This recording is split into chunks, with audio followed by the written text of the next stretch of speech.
everyone, and welcome back to the channel, and welcome to episode 1 of Break It Down.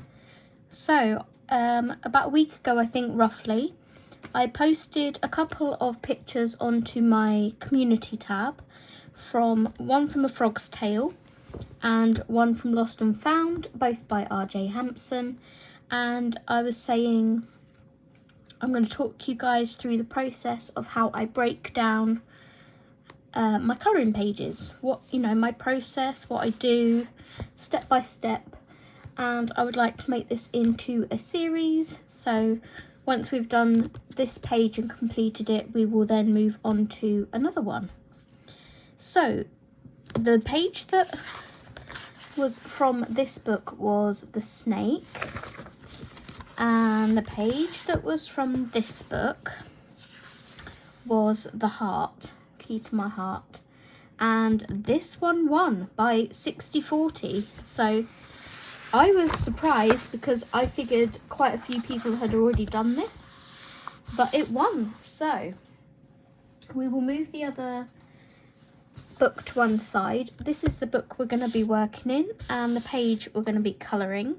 So my first step when I'm deciding on what to do after the page has been chosen is mediums. So as with all Create Space books, I usually base with alcohol markers first. You guys know this if you're long-time viewers on my channel. So I have different sets of Ohuhus here. These are my preferred markers to use, but I do have others such as Arteza Everblends and Artex. What else do I have? Artify. So if there's ever any specific alcohol markers you'd like me to use on another one of these videos, please drop me a comment and let me know which set you'd like me to use so you can follow along. But yeah, you don't need to use what I'm using at all. Use whatever you have. Use similar colours if you like, or make up your own colours as you go along. That's absolutely fine. Same with the pencils that I pick. You don't have to have the same pencils. It's more about the technique and everything that I'm using that I'm hoping to help you guys out with. So I've chosen Ohuhus, and then I've also gone through my swatch folder, and I've decided to pull out the Black Widows because I haven't used these in ages. They need some love. I would like to use my Calors. I still have a couple of sheets left to swatch. I know I'm terrible, but I will get there. But for this one, we're going to use the Black Widows and the Ohuhus. So that's the mediums chosen. The next job is colours. Now you guys can either go on the internet, or if you have the colour cubes, you could use the same colour card that I am, or as I said earlier, completely make up your own colour palette. But I'm going to go through these. I might speed this part of the video up, and I'm basically just going to choose something that catches my eye. When I look at the picture, because I just sat and had a look at it before I started recording, when I look at the picture, I see antique. So I see a nice rich brown door with some gold brass elements. Obviously there's some greens for vines and things. Vines don't have to be green, but mine are. It's excuse me, it's the other elements I'm not sure of, like what colours to bring in for the flowers. The colour sort of sage popped into my mind for some of the leaves. And like a dusky pink maybe, but I'm going to go through the colour cubes and see what colours I can find. So I will speed this part up. So this is Editing Zoe. Hello! I thought I would do a little voiceover for this part so I can kind of talk you through my thoughts. I love that card that has the colours on it that I was saying just a second ago that I liked, like the sage green, the dusky pink. So now I'm going to carry on going through these and see if I can find any colours that I can maybe bring in for the background, or just something else that takes my eye. Here I find a card and I'm like, ooh, maybe I could incorporate some of these pinks because they're quite similar to that second pink on the first colour palette. And I'm like, I don't really know. I definitely know that I don't want that bright pink that's on there. And I'm like, no, we'll carry on looking. See if we can find something else. And I'm like, ooh, these greens might work. And then I'm like, don't really want to go the olive green route because I always go the olive green route. So we carry on looking. If you don't have these, they're such a wonderful resource to have. I absolutely love my colour cubes.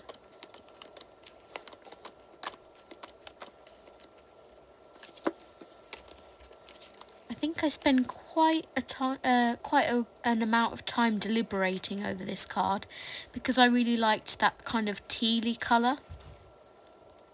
I was like, I don't like the greys, but I do like that teal, but it's not the right kind of colour. So I put the card away. I carry on looking. Aha. She's like, ooh, this might work. So I'm like, not sure about that dark green on the end. Quite like the olive green, but again, didn't really want to go for the olive green. But I'm going to put it to one side because I kind of like the dark blue and the tealy colour on there. Tidy them up.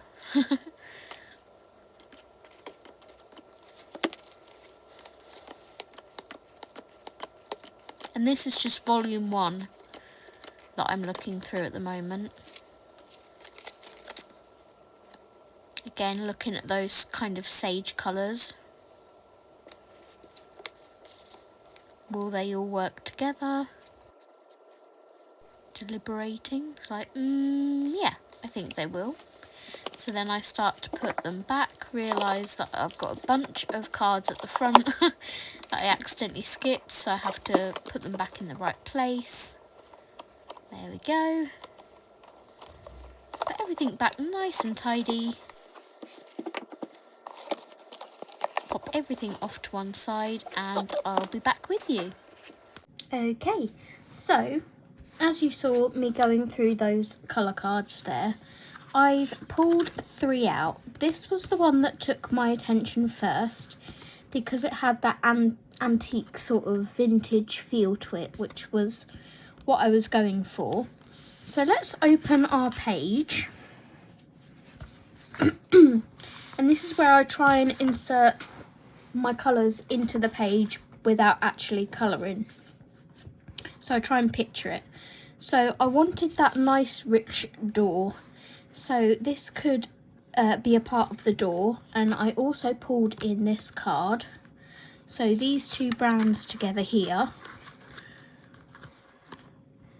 This is more orangey brown. It looks very orangey on camera, but it is sort of a clay colour.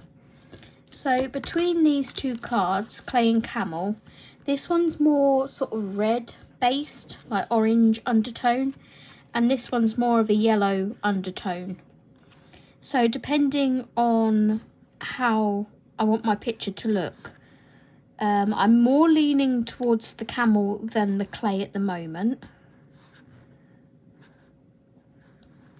But that's because I always gravitate towards yellow browns.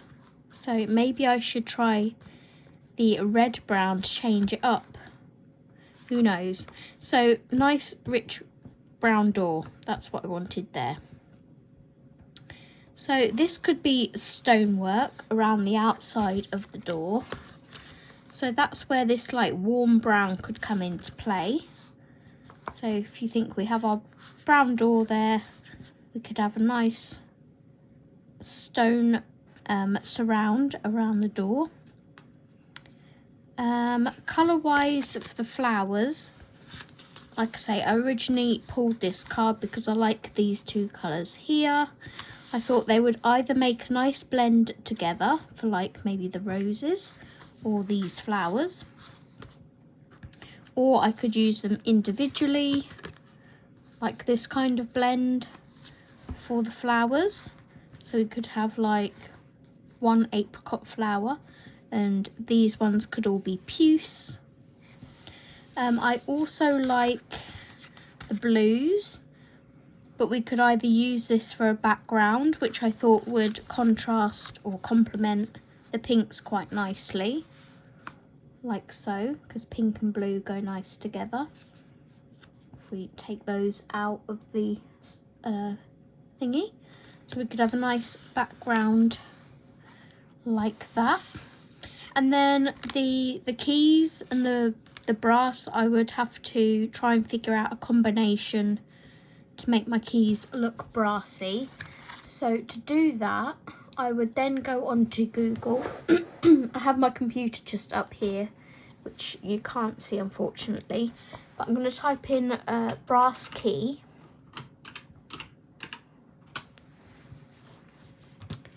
And go onto images.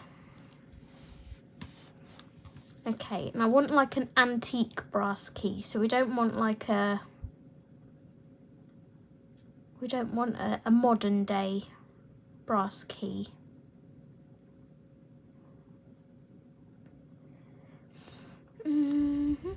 Not sure that's the right tone that I want, so I'm now going to type in antique key.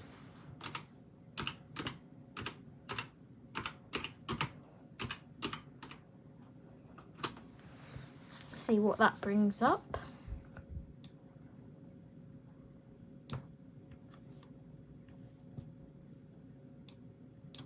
I like that one.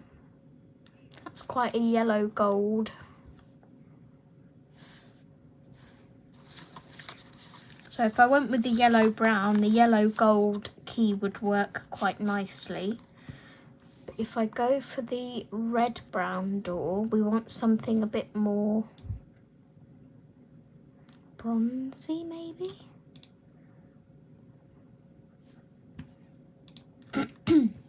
Excuse me.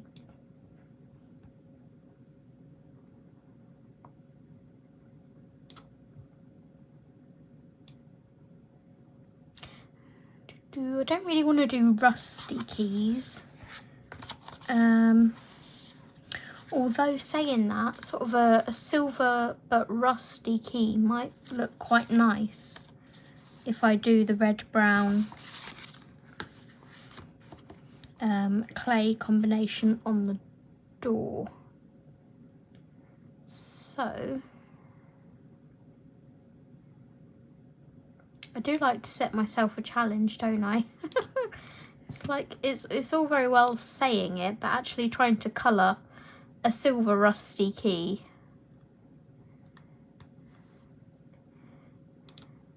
Okay, I'm going to type in silver rusty key and see what comes up. These are all the thought processes that go through my head when I'm planning a page. Unless it's just like a, you know, slap colour on a page, page and call it done.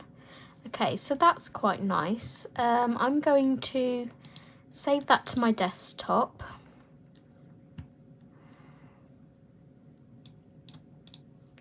As a possibility for a reference. And reference pictures are really good. You know, if you're wanting to try and colour something, Google is your friend. It's such a huge resource and it's free at your fingertips. Unless you don't have a computer, in which case I would then probably go to my local library. You can use their computers, and I think it costs like 10p to print a page off or something. Or you could just take books out of the library if you have any encyclopedias, things like that, history books. That's a little bit more red than I would like it. I would like to see some of the silvery part.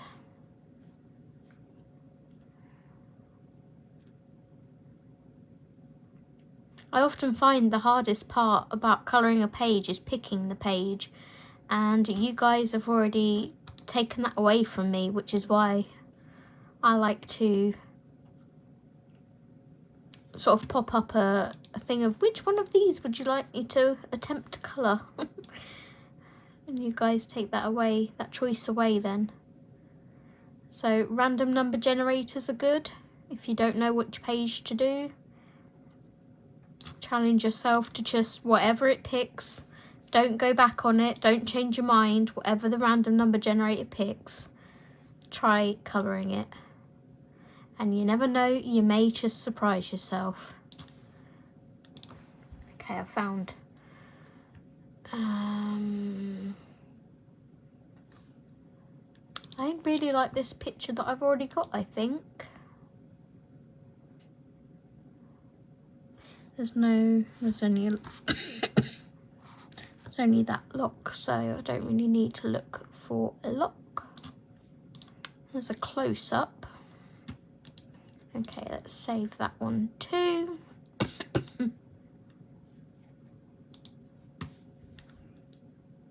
Okay, so I have a couple of pictures. What I'm then going to do is open up my software that I use. You could just print it straight out if you wanted, but I want to put them both on the same page. So I'm going to open up my editing software. I use the Silhouette Studio. It is a free software to use. You don't have to have a Silhouette. I used to.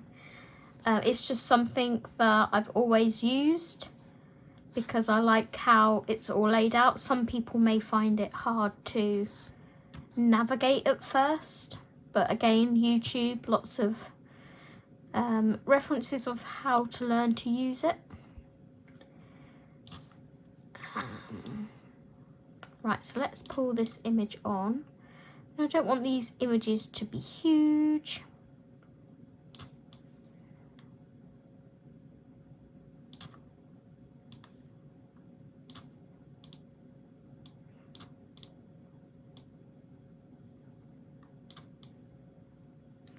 I'm going to rotate that one. In fact, I'll keep it as it is and put it up there. Okay, so we have ourselves a couple of images, and I'm just going to go ahead and print those. And when I'm printing reference pictures, and oh, wrong settings. When I'm printing reference pictures, I always set my printer settings to draft, because you don't want to use like your best paper and your best ink. You don't want your print quality to be at its best if it's just a reference picture. So pop that in draft, and I use glossy inkjet paper. I don't want to print on both sides. Okay, so we wait for it to print. That is the next step. So yeah, these greens are kind of like the sagey green I was thinking originally. And I think they would go quite nice with our two pinks here. I think they would go quite nice together. Or we can go the olive route and go like these kind of colours. These three greens here. And go kind of mossy, jungly kind of green. But I honestly think that would be too bright. I'm wanting more muted tones. So yeah, we will start creating a colour palette for ourselves out of the cards that we've got. That will be our next step. Let me grab this.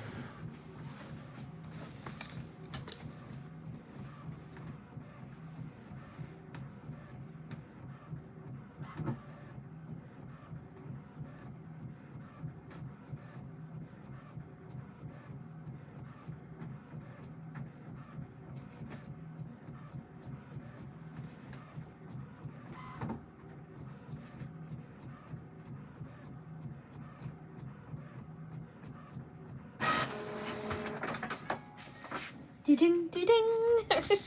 My printer, it's so funky. Right, so these are the two reference pictures that I chose. So I'm thinking something quite like that, and this is just like a close-up image of the rust. So let's grab our scissors.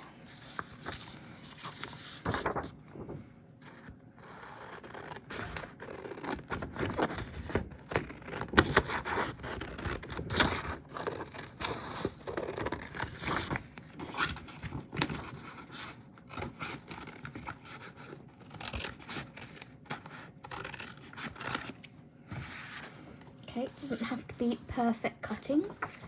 So that is my reference picture for the keys and possibly the lock, although that's such a tiny space. I'm not sure I'll get any detail into that.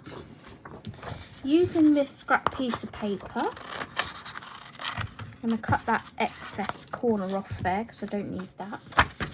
We'll double this over a couple of times.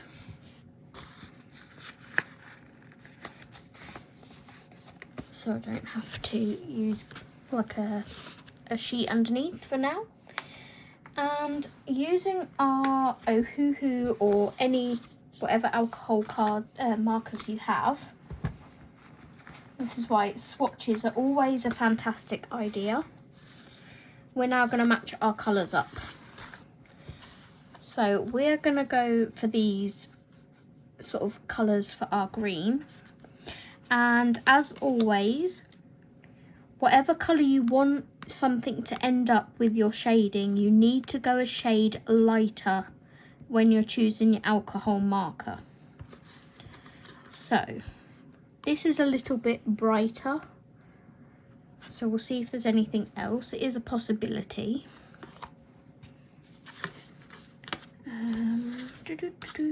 Aha. Right, this is a good one. G410 is one shade lighter, can you see that, than what I want my leaf to end up like. So I would choose that colour as a base to end up like this. So we're going to pull that colour. G410.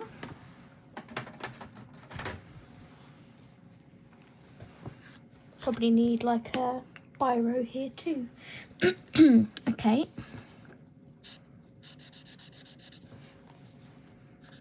Let's create our colour palette. I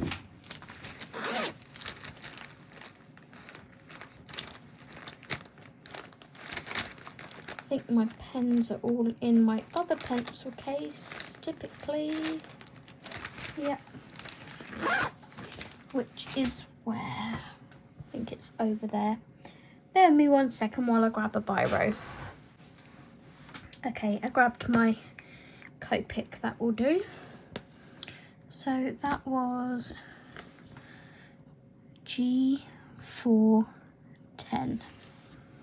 I'm not going to do any shading with markers, only pencil. So I don't need to worry with the markers about finding the other colours for that. So the next one is this dark green here. So we don't have any greens on that one or that one. Okay. So this is like a really dark green. It's like holly green, or darker than that actually. Nothing on there that takes my eye.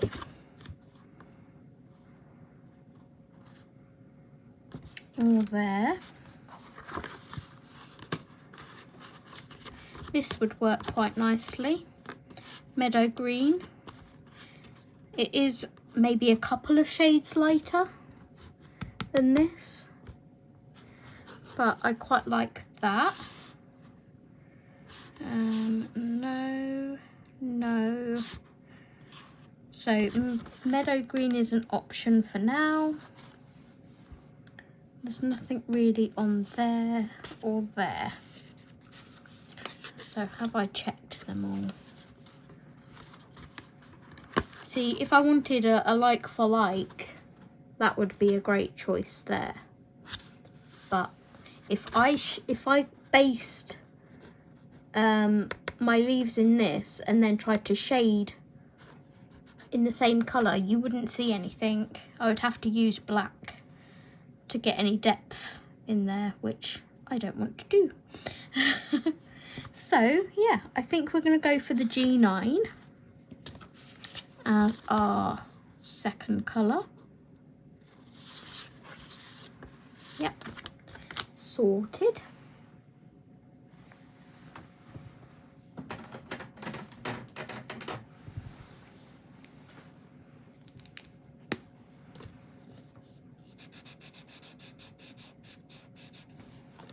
And you see how that's kind of the same tone. It's that muted, it's not bright, it's not olivey, it's that same kind of cool tone. So that was G9. Okay, so they're all the colours I want off of here. I do want this warm grey. Let's have a look.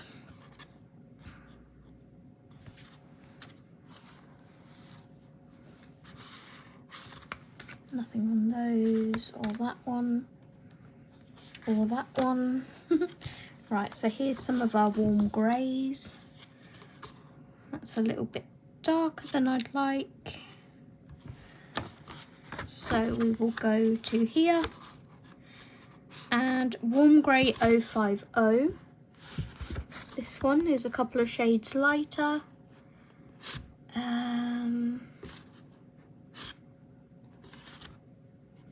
Yep, I think we're going to go for that one. Warm grey 050.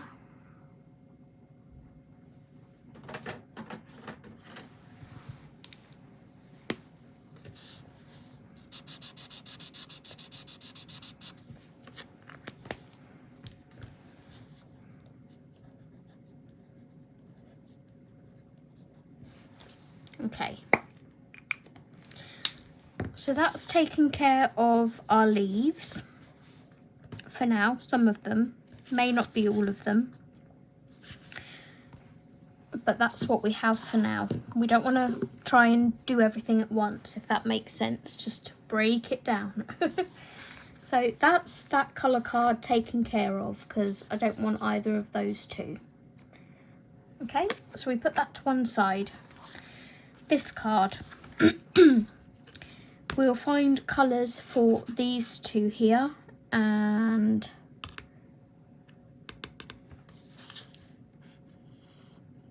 if we want to bring a little warmth into it, we could inject this very light green here, but we'll see.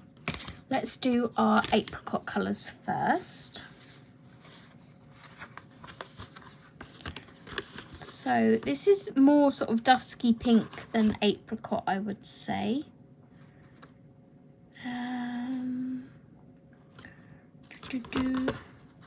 Well, I found our one for here, look. I think that's a good colour for that. It's a shade lighter. And that is Lipstick Natural E050.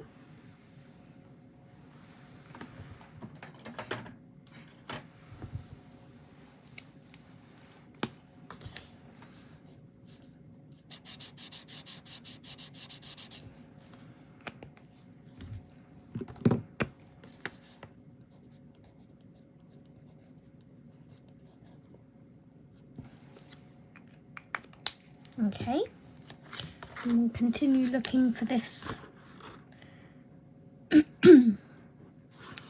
See, this isn't too bad, but it's not quite orangey enough. It's possibly a good one if I can't find anything else though, because these are a bit too orangey. So we'll remember RV260. We'll go on to our next card.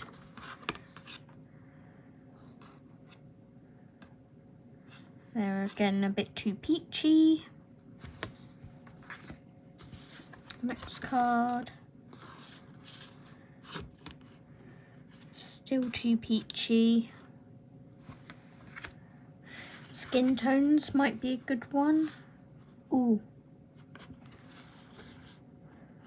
I like that. R30, we're going to go with that one. Pale cherry pink. That should be over this side.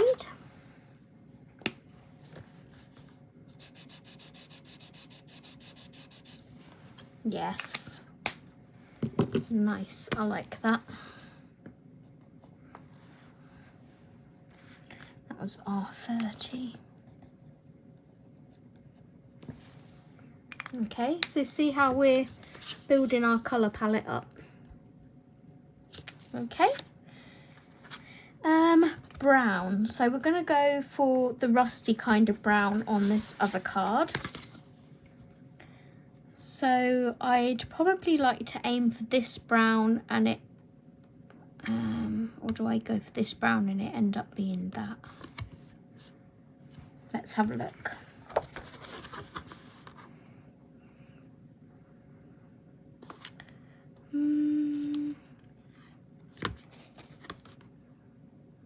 That might be too brown. I think we'll go for the true tone, which is this one. Let's see. Skin tones. That one's quite nice. Hazelnuts. I think that would work quite well. Let's go for that. YR209. That should be over here. Yep.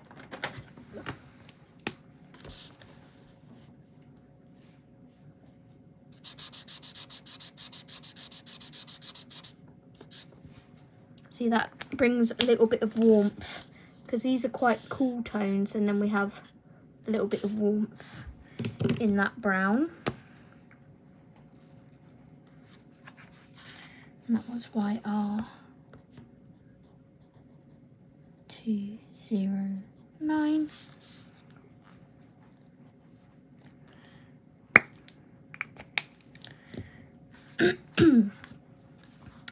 And background. So I want to go back to this card and choose which of these I would like as my background.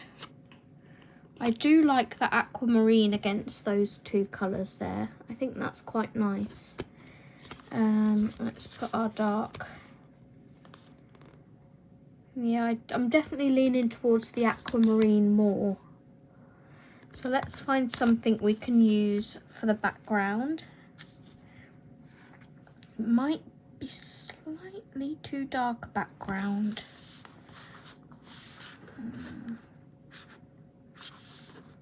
Hopefully the brightness of the flowers and that will help. Okay. Let's see, what do we have? Nothing on there. Nothing on there. Here we go. There we go. So I like that one, which is G324 Aqua Blue. G324 is there.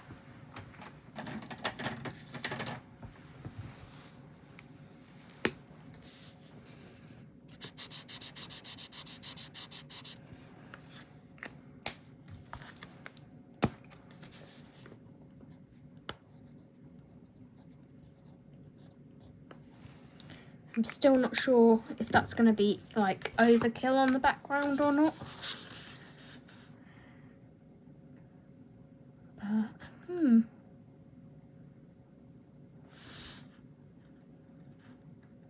We'll see. If we don't use it for the background, again, we could use it for part of the flowers. It's just nice to have that colour down there.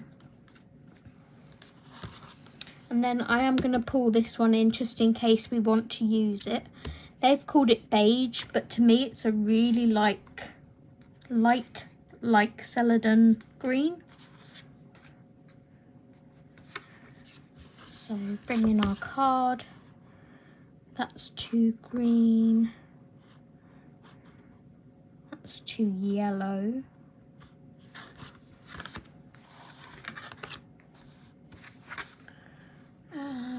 I think there is one called, what about that one? No, that's too green.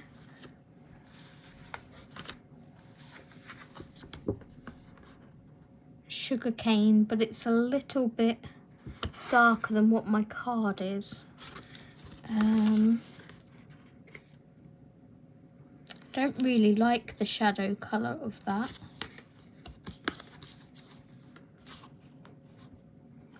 We could use a very light yellowy colour.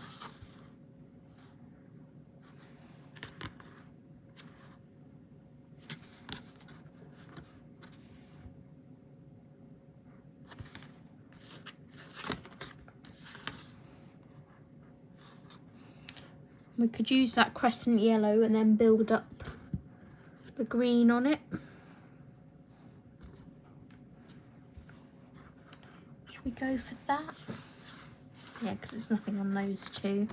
Okay, we'll try that. G030, and we'll just have to remember that I might put a little note that we're using it as a very light green. G030, that's up here. Okay.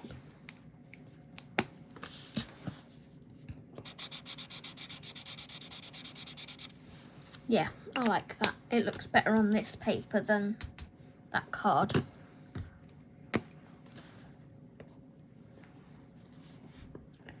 G030. Base for very light green. Okay, so that is our colour palettes sorted. Some people don't like this process. They think it's too long-winded and they'd rather just get stuck in, you know, straight away and see where their imagination takes them. Sometimes I like to do that too, but sometimes if I can't see it in my mind's eye naturally, this is the process that I like to go through. Okay, so now comes the colour placement, where we're going to put everything on here. So what I'm going to do is zoom you in a bit and we'll get started. Right, hopefully that's okay for you guys. It is a little bit cut off here, but I will move up and down as and when I need to. We have our selection of colours here. Don't they look pretty? They look really nice together. We'll move our mouse out of the way. Okay. So the dead cert that we know is our door. So because we definitely know we want that colour door, we're going to start with that first. So this is the YR209. Again, if you don't have these markers, I need a protective sheet underneath. 1 second. Okay, I have a protective sheet underneath now. Yeah, so again, if you don't have these markers and you want to use the same colours as myself, just use whatever you have and try and find the closest colour to them. And I do try and colour quite lightly because, I mean, I'm going to colour this around the same colour anyway. But if I zoom you right in, this is what we deal with.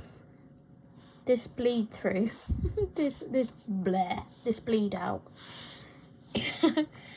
So it's best to try and sort of stay about 1/2 inch away from the lines if you can, so that if it does bleed out, it bleeds out into your lines, like up to the lines, but not over.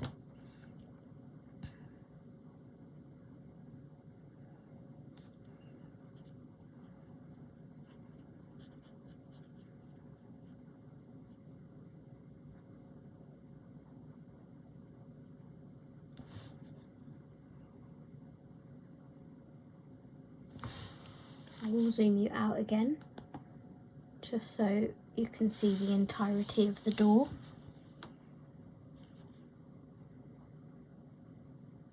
If you do hear any munching sort of sounds in the background, I do apologise. Meadow is munching on hay and kibbles and vegetables.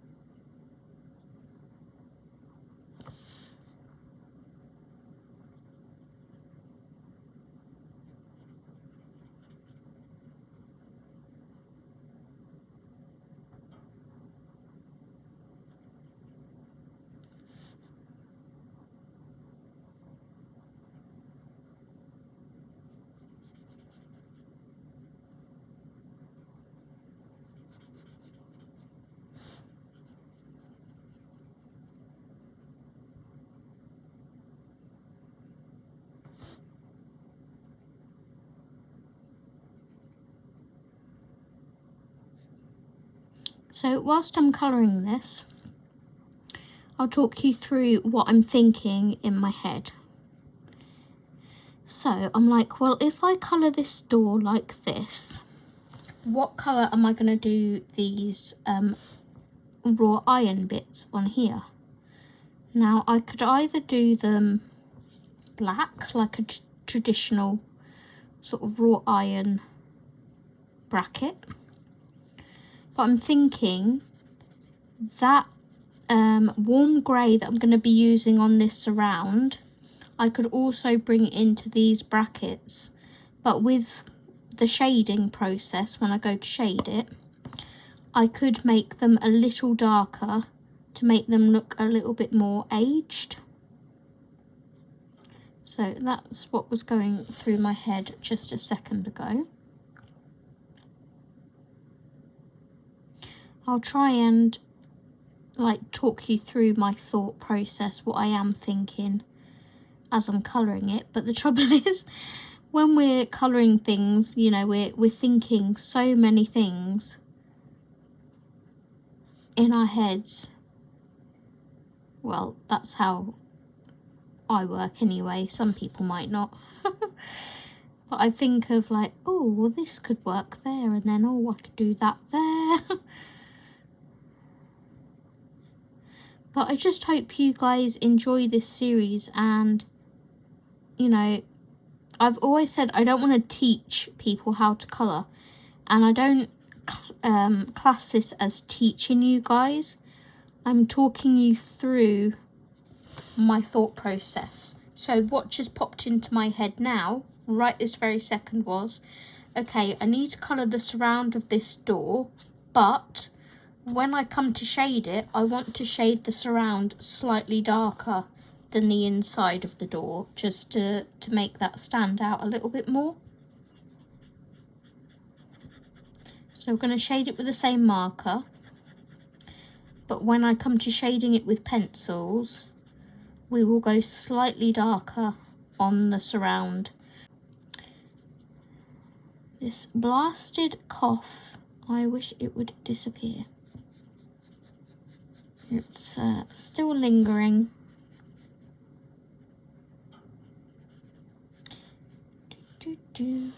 Also, whilst I'm shading this, not shading, while I'm colouring this, I'd like to thank you all for the likes on my completed pages and my plans for February and all the comments that I've received. It's lovely reading your guys' comments, and thank you so much for the likes, because it does help YouTube to promote my channel if you guys like my videos. So if you haven't liked this video yet and you're enjoying it, please hit that thumbs up button.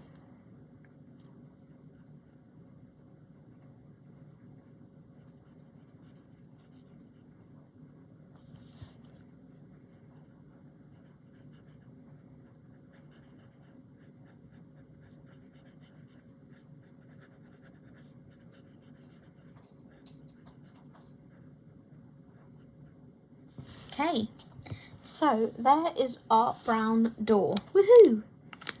We have gotten over the worst part, which is a blank page. We have colour on the page, we have started.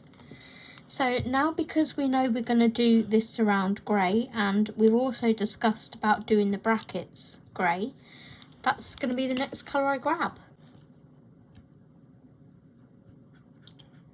So a thought that just popped into my head is, with the vines, we could have some like mossy stone vines. So like maybe we could keep the greens for the leaves inside and the smaller bits in here, but for the outside vine we could make that stone and mossy. That would look quite nice, I think.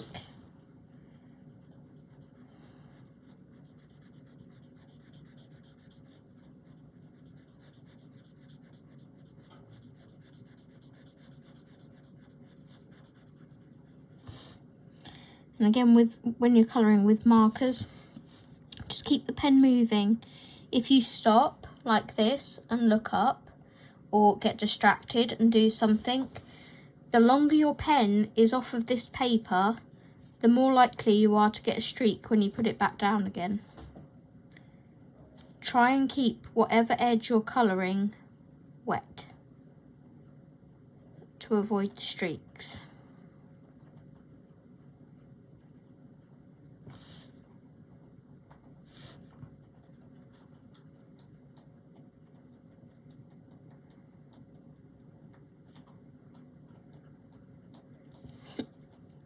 Yum, yum, yum, yum, yum, yum, yum. Okay, I don't know what I'm doing with this keyhole yet, so we're going to leave that.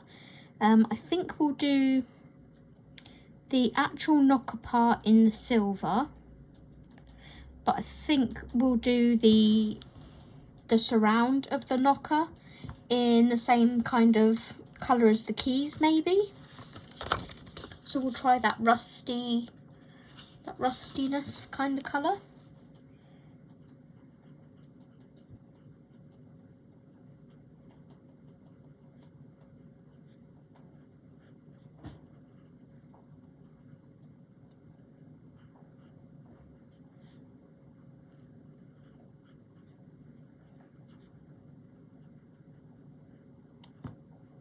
Okay, let's do this side.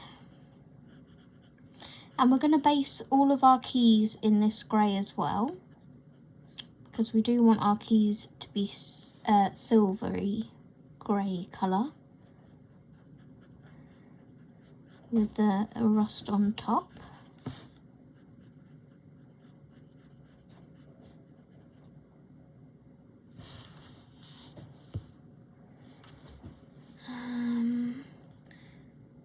Do I do the inside silver and the outside rusty?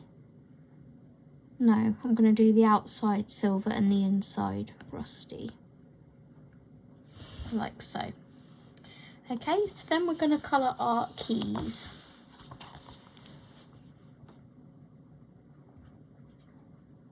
Don't worry about any of the details on the keys for now.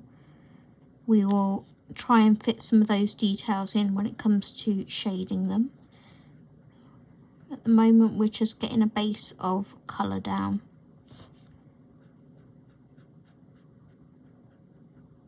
So we know, we're like mapping the way, if you like.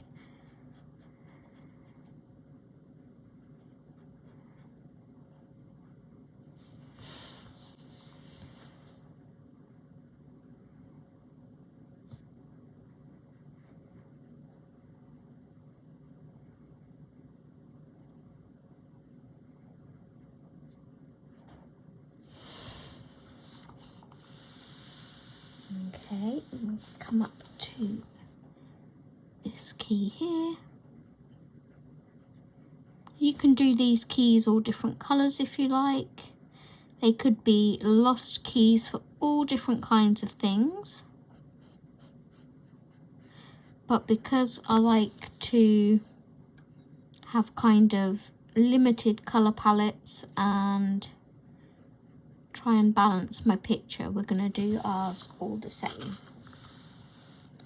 I think the moment that I get stressed with colouring is if I add too many colours to the page and then it just looks like, you know, a unicorn farted on my page. And there's like explosion of colour everywhere, and it works for other people. They manage to pull it together, but for me, I prefer the limited colour palette approach. It makes for a less stressful colouring experience for me. Okay, and then we'll go up to this one.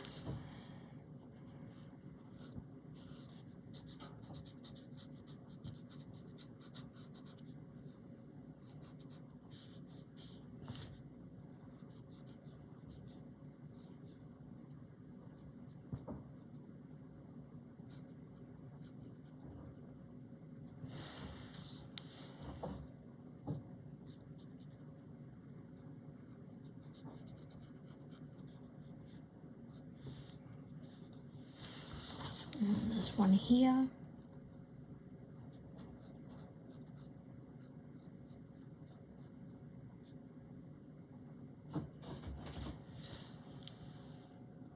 Are you having zoomies while Mummy's recording a video, Meadow? Really? Right, so do we commit? I'm not going to commit yet to doing that outside vine in the stone colour. I want to get a little bit more colour down elsewhere, and then we'll see what the page looks like.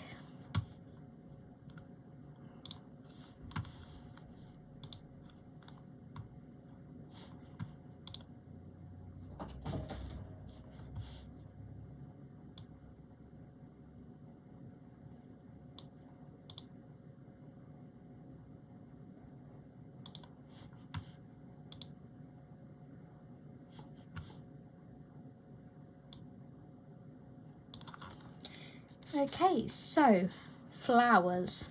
Let's zoom out a little bit.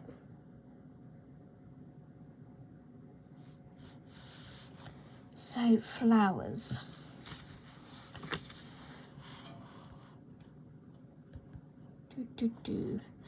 From what I can see, we have two different kinds of flowers. We have this beautiful rose here, and then we have all of these flowers here. So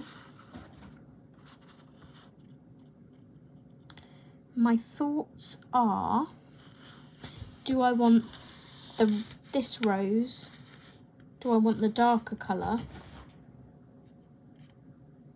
on the rose and the lighter colour on these? So the thought that's just popped into my head whilst I was discussing that with you is, if I coloured the rose the darker colour, because we've got quite a dark background that we're going to have, these lighter flowers here will help brighten the page up a bit, hopefully. So with that, let's grab our EO50 and we're going to commit to doing this rose darker. Okay.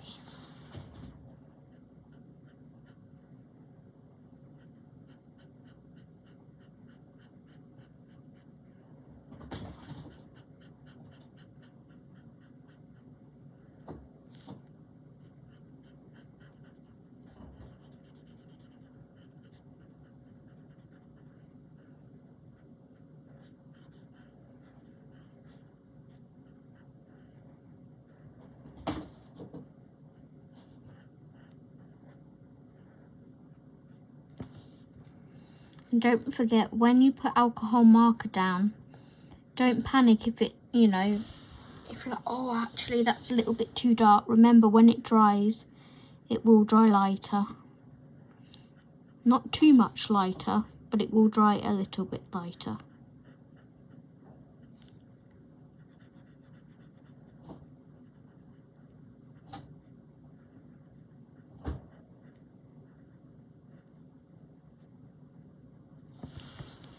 We'll just whop that in the middle. Okay, so that's our darker flower done. We'll pop that to one side and we'll grab our lighter pink and we'll start filling in these other flowers.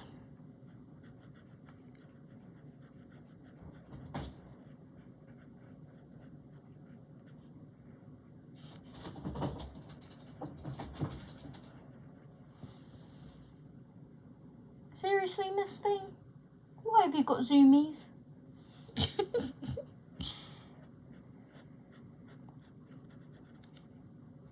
like, 'cause I'm a happy bunny running up and down in my cage.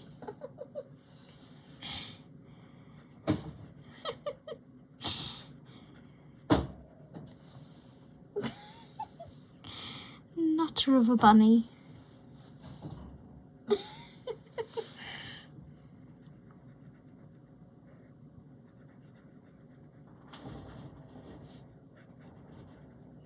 If we want to, with these little elements that are on the inside of the flowers, we could bring this colour back up into those little bits.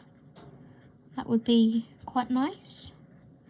And it would also sort of bring that colour up elsewhere as well, but not too much of it.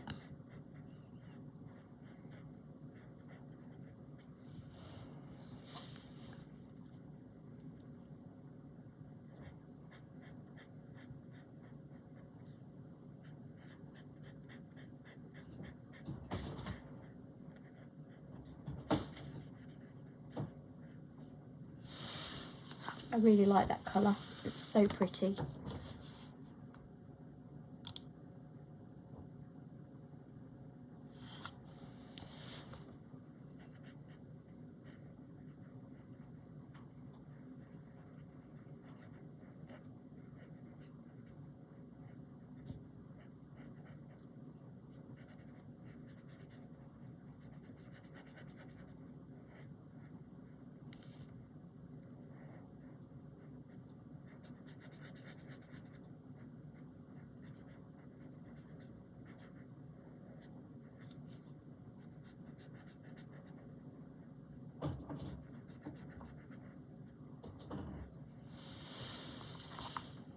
Okay, so that's those four, and then we'll find our flowers this side.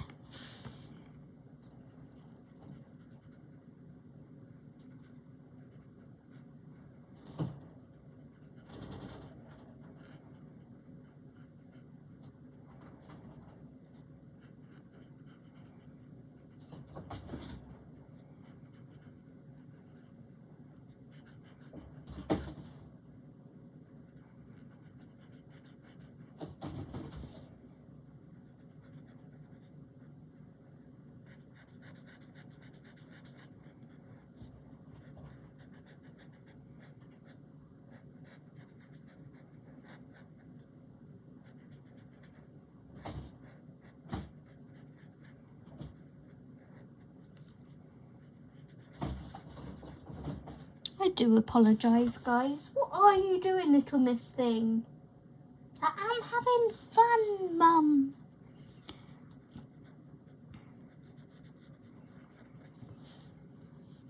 Okay, there's one up here. But there's two here.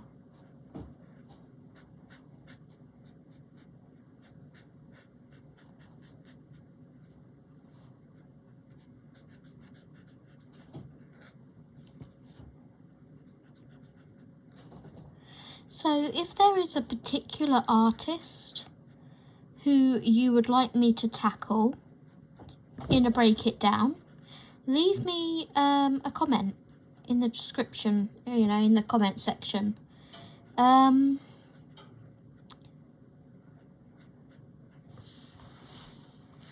and I will consider putting it into, you know, the choices for the month. I'll flip through and find a page, and then you guys can vote on which one you would like to do. But yeah, if there's someone specific you think, oh, I'd like to see a break it down of how you would tackle something like this. Like, a lot of people are scared by Kirby pages.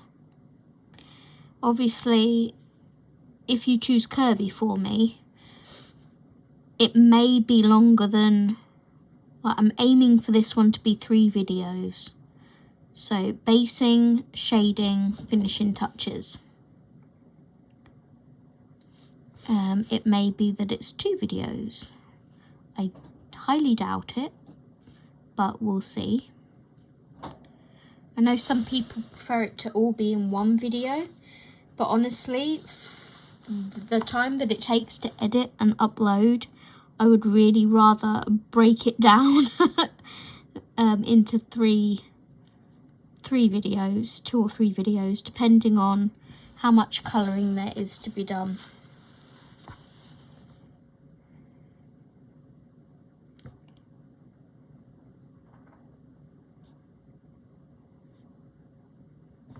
Okay, so just by adding that colour up here to these flowers has added a little something extra, and I think that's going to look really nice when it's all shaded. So that is what we have so far. It's looking really pretty. Where shall we go next? Let's do our background. We're going to commit to it. What's this one? G9. Okay, that's the green. So we're going to commit to doing some of our background, and then we can see what else to fill in where, if that makes sense. So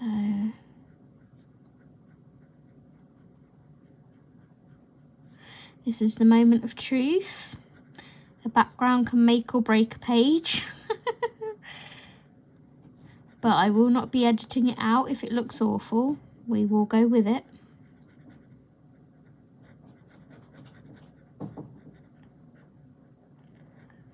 It should look nice. We've done all the, you know, the comparing. That looks nice with that, so fingers crossed. We like the end result.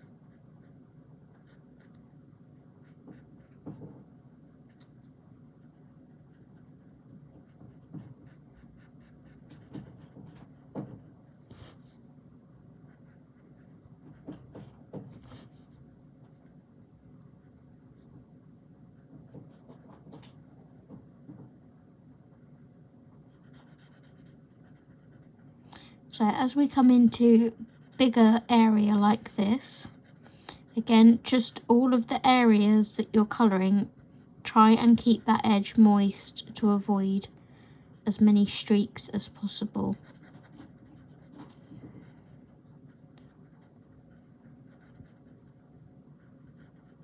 So we're coming down here, we're going to go back up here so this stays wet, and then we're going to scoot straight back down here.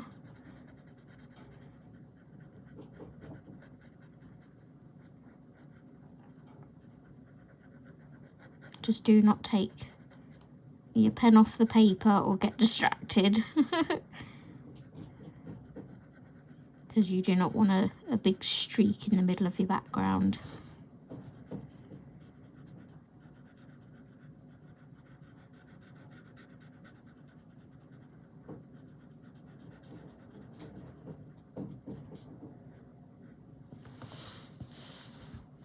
Another thing that people do when they're shading, not I keep saying shading.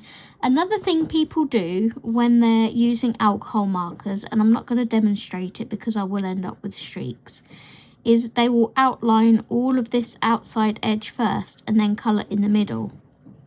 Don't do that. Because if you do that, your outside edge is going to be dry, and then when you do the inside bit, you're going to end up with a streak the whole way around what you've just coloured, because you've coloured that bit, it's drying whilst you're colouring the middle bit. It's going to create a streak. Just keep your pen moving. I am loving that colour against that pink. Absolutely loving it. The colours actually are reminding me of the cover of Serendipity, but that was more of a duck egg blue than an aquamarine tealy blue.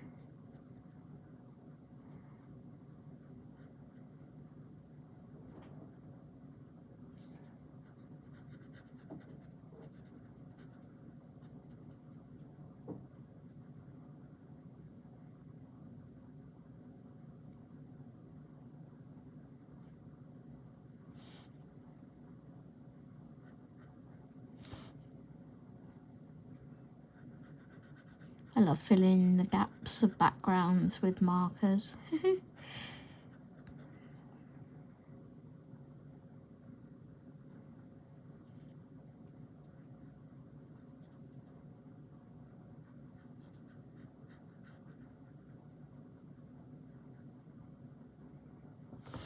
Okay.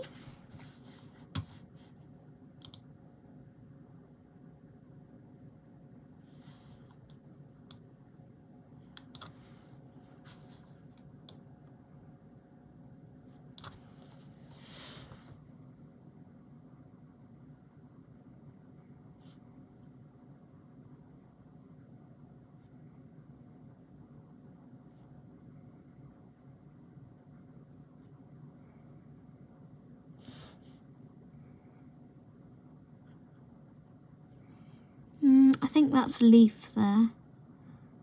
We may go in with fine liners to get those leaves on that bit because they are very fine.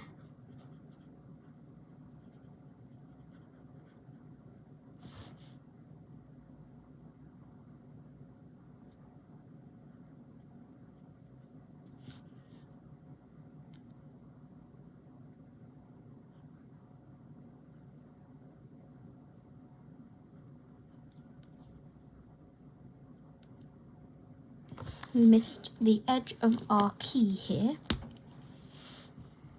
Oops, wrong end. There we go. Just colour that grey.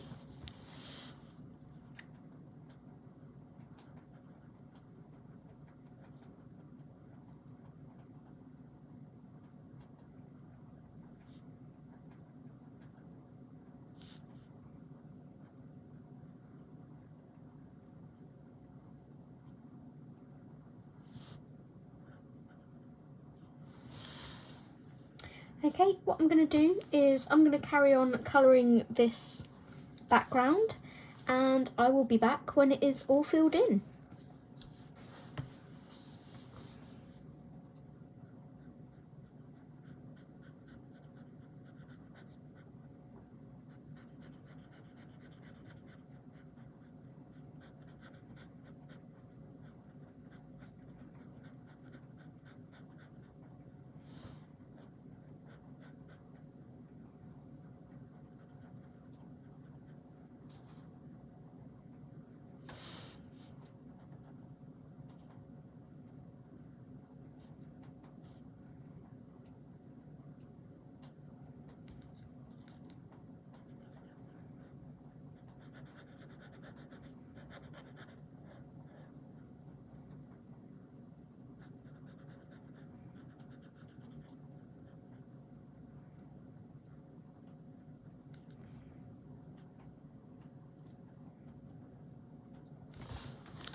guys, so that is all of the background done.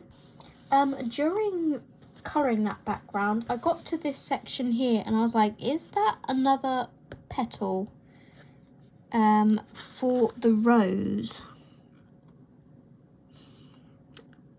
And I don't think it is, because then it wouldn't be symmetrical. So let's just colour that as background as well and hope that that's the right decision. Yeah, I think that's the right decision. Okay, so now we need to work on our sort of leafy bits and all of that jazz. So with our darker green, the G9, so we've used that one, we'll move that out the way. So with our G9, I think we're gonna do, I think we'll do these dark, these rose leaves down here dark.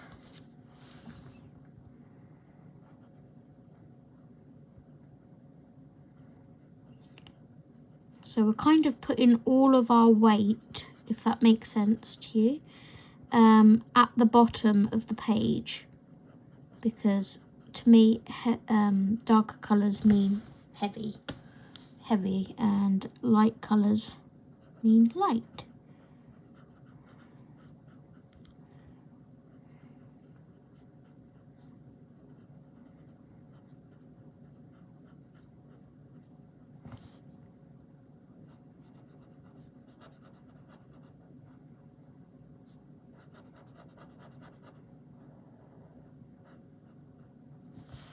Okay, and the other ones I think we'll do dark are,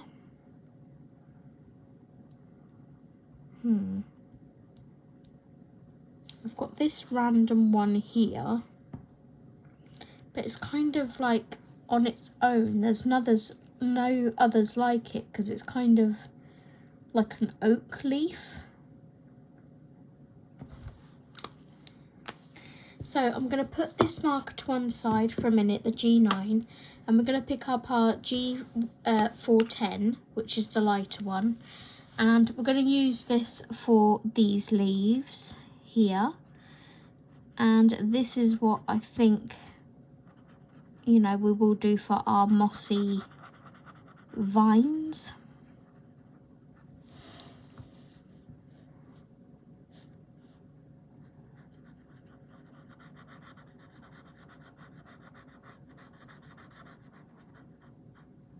So I'm not going to colour onto the vine, I'm literally stopping just at the base of it. Same with this one over here.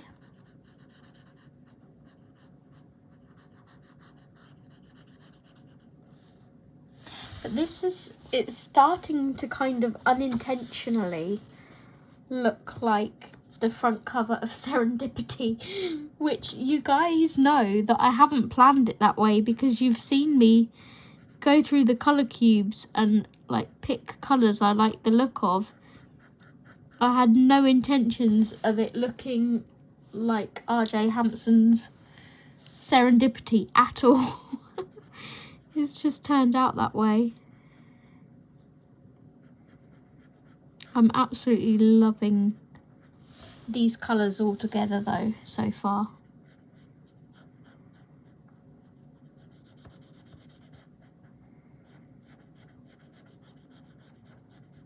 It's whether we can pull it all together with the shading, because the shading is where it's all going to change, because everything's going to get a little bit darker.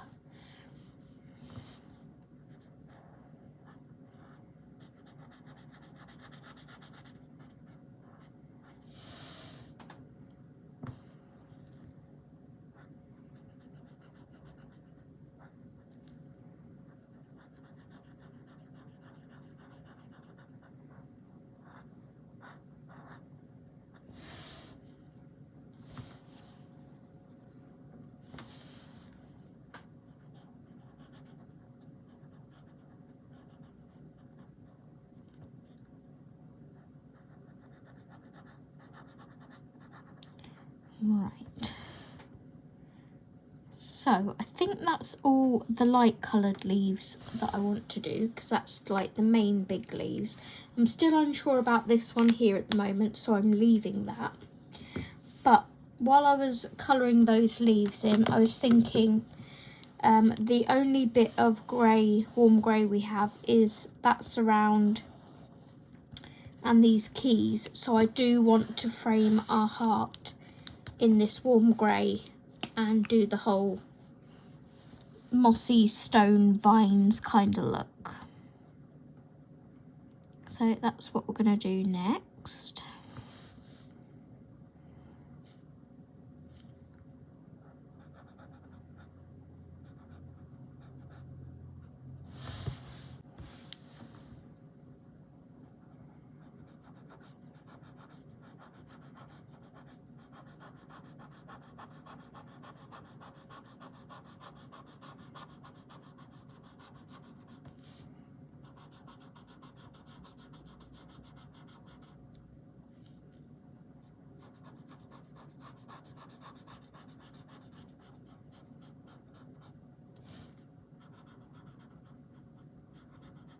See how I'm like going back and forth before this one dries to keep that wet so it doesn't streak.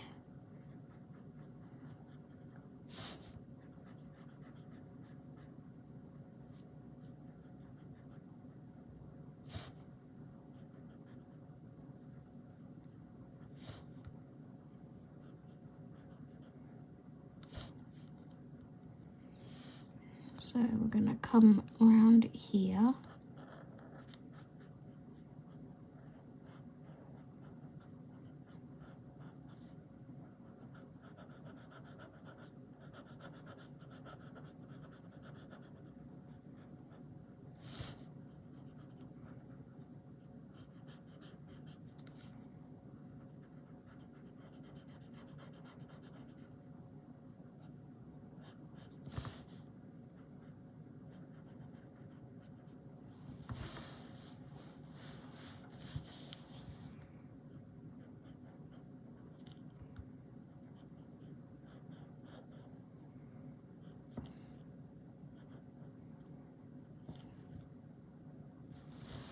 Okay, and then we'll come up the other side, but first we'll do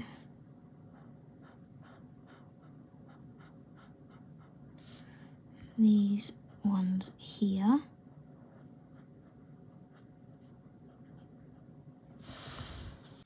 And we'll get this bit down here.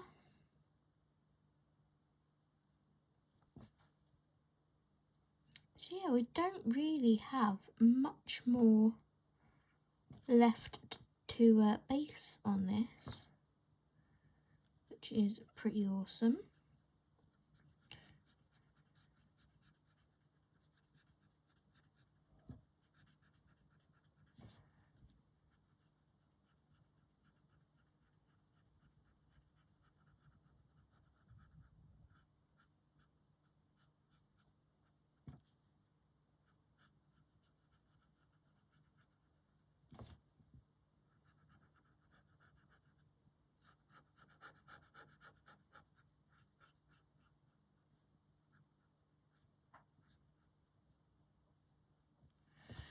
Okay, there's a little vine here, and we'll get this bit going up here. So it may look a bit strange that we've got, you know, like the same colours touching each other, but because this is going to be rusty, so it's going to have browns and oranges and that on it, and this is going to be like mossy, they should look apart from each other.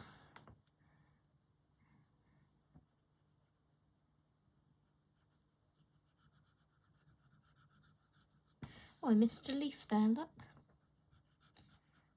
I'll fill that in a second. You're probably all like shouting at the camera, Zoe, you've missed one.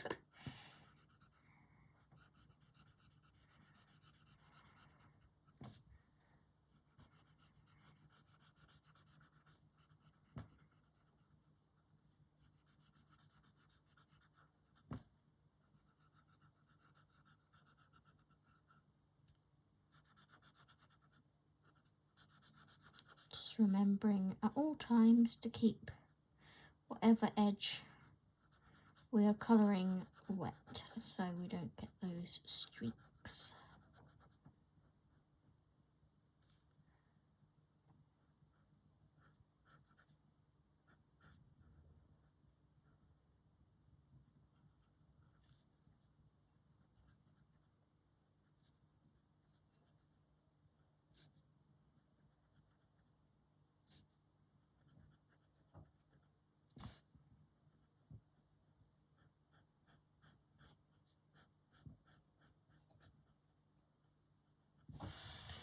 Okay, so that is that bit based. Let's go ahead and grab the green that we used for these leaves, which was the G410. Excuse my phone. I will put that on silent.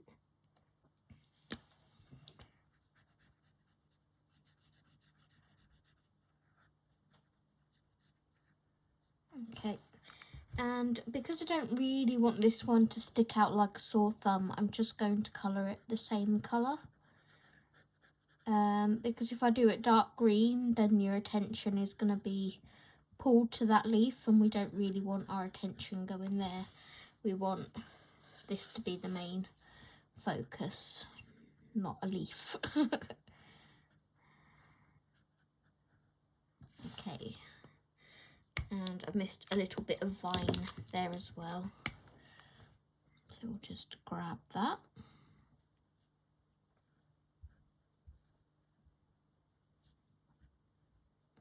Like so. So then with the dark green that we used for the rose, which was the G9, we're going to use that for these smaller leaves here, but not the really sort of spindly ones. We're going to maybe put an even darker green on those, or try and find a nice, maybe a fine liner that we could do those with.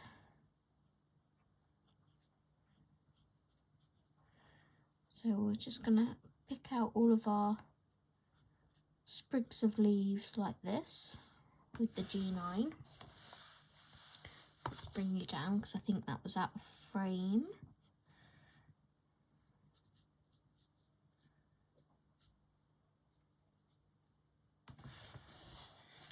And we'll get these ones up here.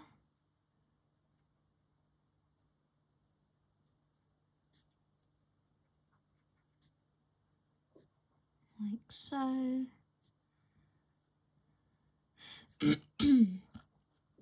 So I hope you guys are enjoying this first step of break it down. I'm certainly enjoying colouring it, and like I say, I am loving how it's looking so far. Our biggest challenge will be keeping it the same kind of tones when it comes to shading.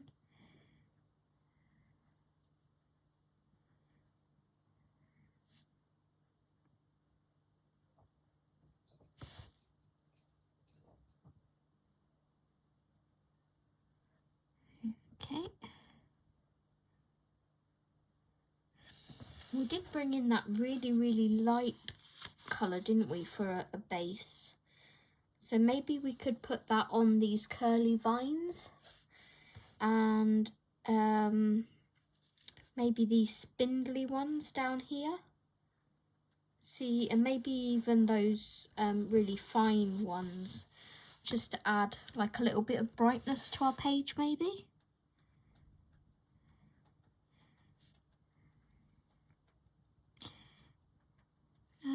What is that? Is that a leaf?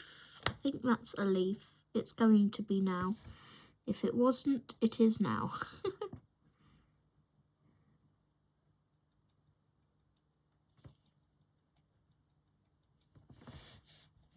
Again, if you hear, I do apologise, my bunny is eating. I sent a picture earlier to the people I got her from because they wanted me to keep in contact, and I kind of do that anyway. I still do it with the people that we bought Bonnie and Enya, our dogs, from. And they're like 7.5 years old now or something. But I still send them like regular updates and photos and things, just so they know they're being looked after. So yeah, I sent a message with some pictures and a bit of video to the place where I got Meadow from. And he was like, oh my gosh, she's grown so big. I'm like, I know, I think her brothers and sisters stopped her from eating any of the food and that's why she's the runt. I said, who knows, I may end up with like the world's biggest rabbit because there's no stopping her from eating. And when I say that, I'm not overfeeding her. She gets her portion of veggies a day. She gets celery and spring greens and carrot tops, you know, the green leafy carrot tops. That's her veggies, and then she gets her small amount of kibbles. And the rest of the time she's in there chomping on hay, which is what she's eating at the moment. So, yeah.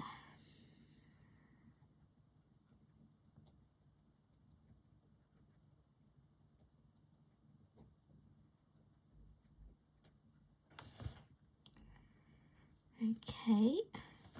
I have missed a tiny bit of the background there, so I'm just going to pop that in because that's not vine. At least it doesn't look like vine to me. So then we've got some more sprigs of leaves here.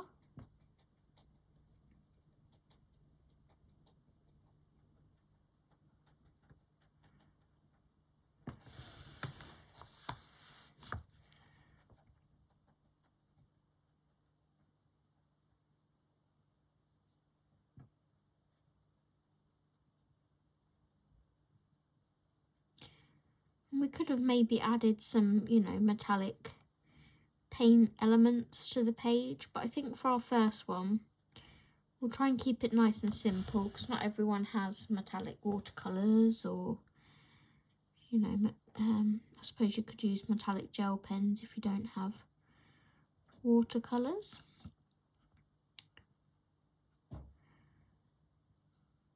But just because we're basing with marker doesn't mean that we can't paint over something if, you know, if we change our minds. Because sometimes I put a base of alcohol marker down and then decide that I want to paint over that instead, and that's all good. Right, so let's pull in this G030. And like I say, this is going to do our very small vines down here. I don't know what she's doing in there, but... And remember, this is technically a yellow, but we pulled it in for this very, very light green. It's kind of like, well, they've called it beige, but it's like a celadon green to me.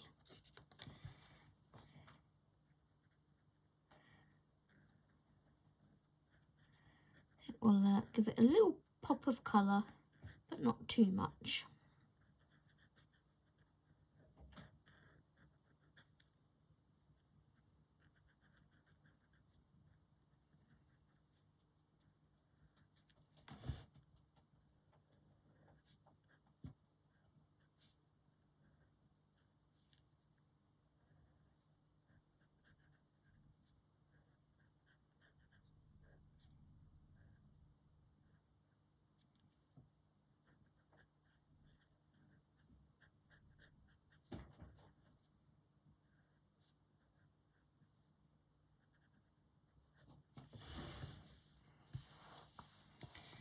Okay, we'll do...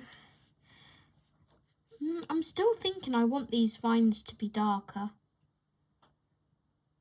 So I'm going to colour this vine here in the light colour. I'm going to leave those stringy ones there.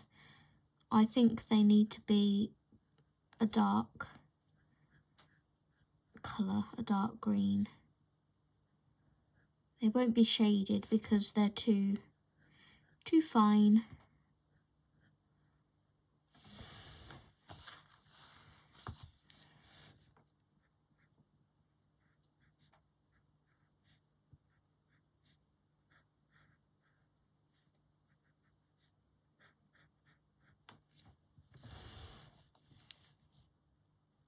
I've just coloured them in.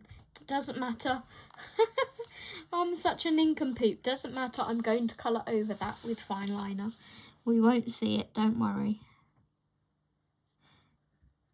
I was lost in my own thoughts then.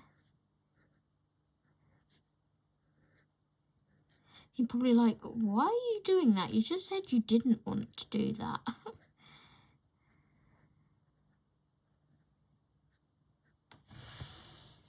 Okay. So do as I say, not as I do. Right, so that leaves us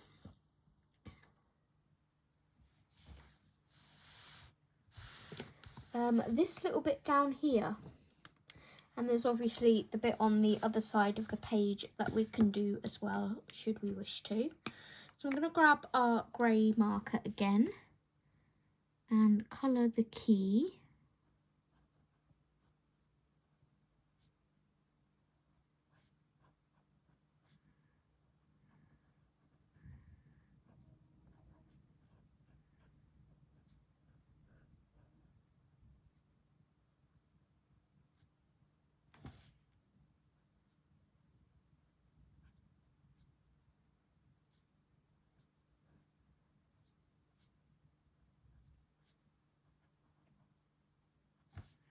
Okay, so we'll just colour our keys in, like so.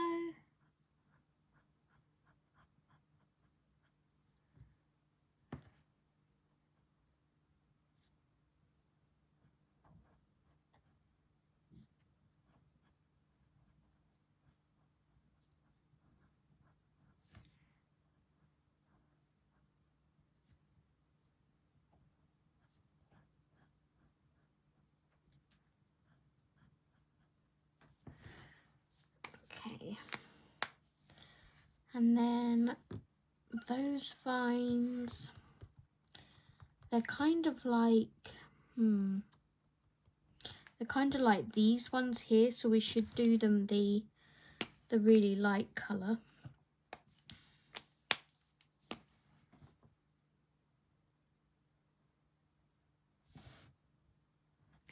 Obviously be very careful when you're colouring these parts if you're using alcohol markers. Just use like the very tip of the pen. Let the pen do the work. Don't try to press it down too firmly because you don't want it to bleed everywhere.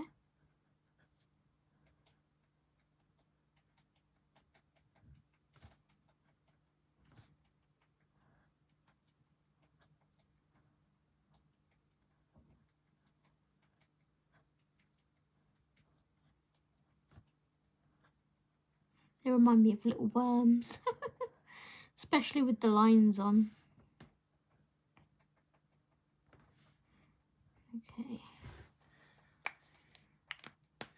And then I think we'll do our flowers in the light pink, because although we haven't got too much of that dark red, again, I don't want to bring it down here because it'll be like too heavy. The focus will come down here and we want to keep it here.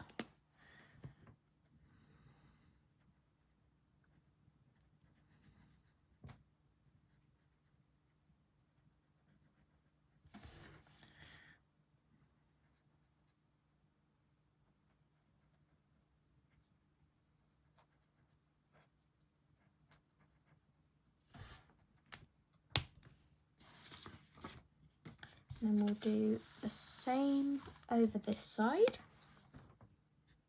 In fact, let me just move my acetate sheet over. Don't forget, if you're going to colour this side, to transfer your acetate over. In fact, no, don't do that because it will bleed onto here. So we won't do that in pen. We'll do it maybe in pencil, or we'll leave it. Excuse me. Okay, so I'm just going to go and grab my fine liners, and we'll do these last couple of bits here in the dark green fine liner. Okay, so I have the 72 Arteza Inconics here. I haven't used these in an age. So I'm going to test a couple of greens and see which one I like. So I was thinking maybe something like this, but I will test it first.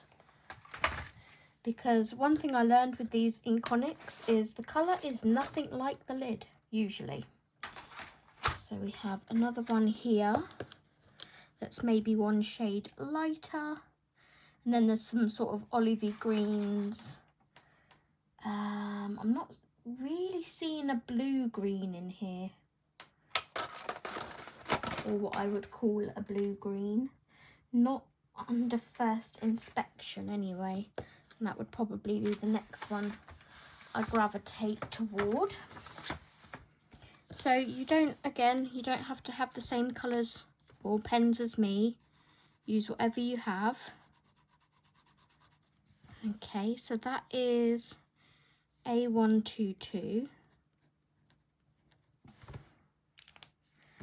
Then we have this one. That's more what I'm looking for, I think. A120. And then we have the darkest one. Oh, actually, that tone is better. This is A132. So if I just hold that up to the camera, see how this is really green. And then this one's like a dark version of that. But then this one's got a slight blue hue to it. So that's the one I'm going to pick for this, A132. Let's tick that one. Okay, we'll pop these other two back for a second.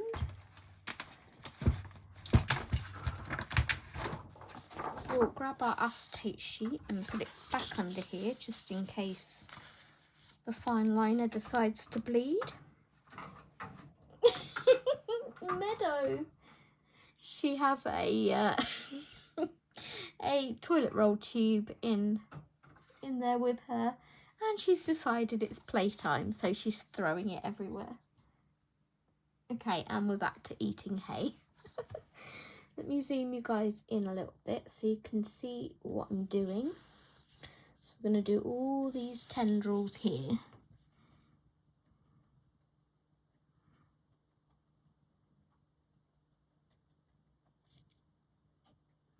And it's going to look very stark and dark compared to what we have at the moment. But hopefully not once we've shaded everything.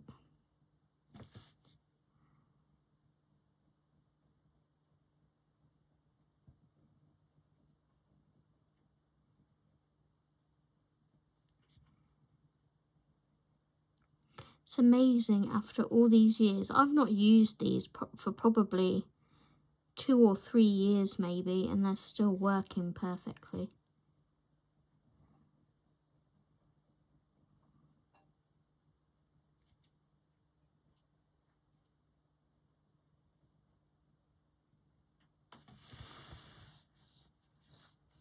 Kind of looks almost black, doesn't it?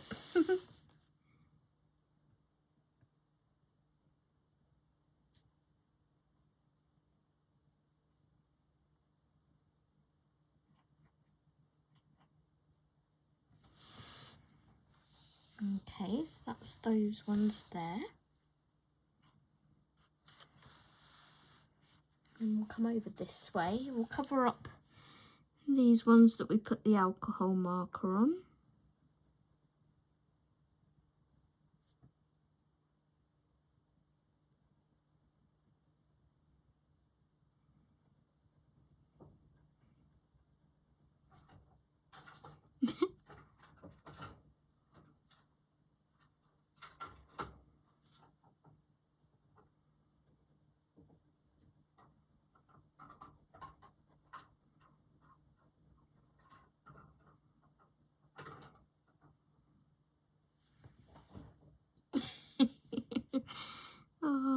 love her.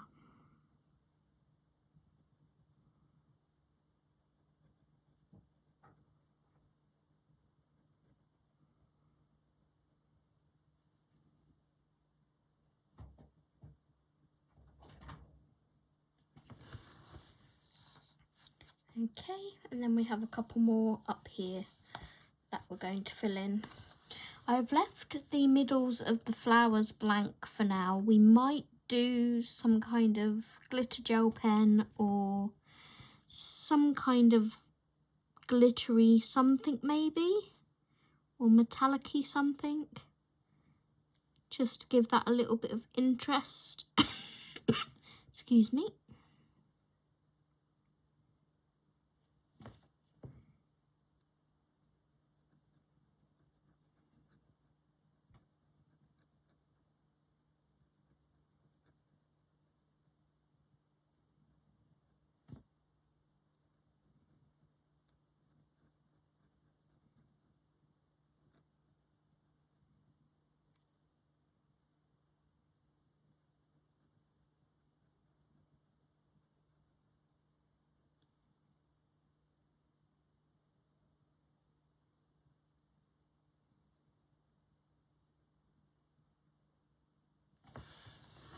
Okay, so that is what we have so far. I'm going to pop that fine liner away because I'm not going to need that anymore. So I think that is it for part 1. We have our page that has been based. We've gone through the process of choosing colour palettes, of then matching those up to our markers, choosing reference pictures that we're going to use to help us try and shade the keys, and basing our picture. So I hope you enjoyed this first instalment. The second instalment will be shading with pencils, and we're using the Black Widows. If for any reason Black Widows don't have a certain shade that I want, I may dip into other pencils as well, and you guys at home can use whatever you would like to use to recreate this page too. So thank you for joining me. If you enjoyed it, please leave me a key emoji if you managed to make it all the way to the end of the video. And if you did, I applaud you because it's quite a long one. So yeah, if you could leave me a key emoji, and I will see you guys in the next video. Thank you for watching, take care, and happy colouring. Bye bye!